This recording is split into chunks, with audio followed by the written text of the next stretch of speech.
pamer duwe kaprawiran. Bagong ora gelem balekke Hawa Prabu Semban kaya wingi uni. Aja takon dosa, tak pecah siramu. Piye? Muni piye kowe?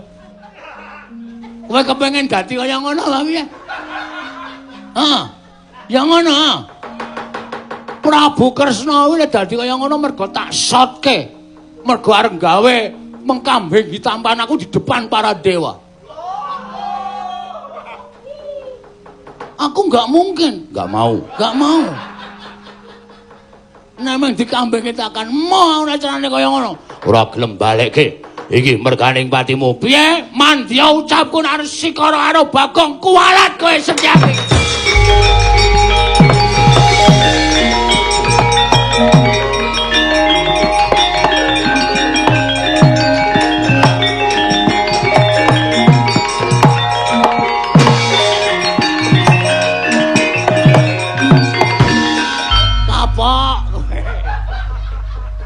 Modal ora. Bagong aja sembrono.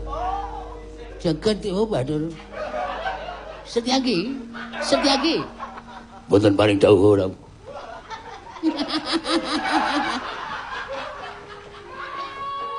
Ora kok malah gumujeng. Wih lah Bagong bengi iki dadi lakon tenan. Wis kene. Do mlumpuk. Bagong ora sembrono. Mangilo.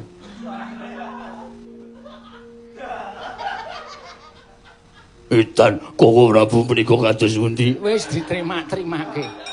Diterima-ke ora dadi ngopo sih? Pancen lakone bengi iki lagi Bagong.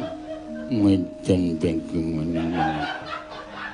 Kena nganti aku bali nang Madukara bojoku do moh kabeh. Tak peke. Ojo edan Bagong. Bagong. Aku kudu kepiye Bagong? Suarane dhewe-dhewe. Nadyan kaya mengkono tetep aku tok anggap ratu Gustimu Bagong. Non. Wonten dawuh. Saiki nek kanthi cara kaya mengkene aku malah ora isin ngadepi para dewa. Nah. Mergo dewane ora bakal ngerti aku sapa, ngertine aku Bagong. Ngoten lho, gelem temandangno malah ora apa-apa. Arjuna gelem tempeng.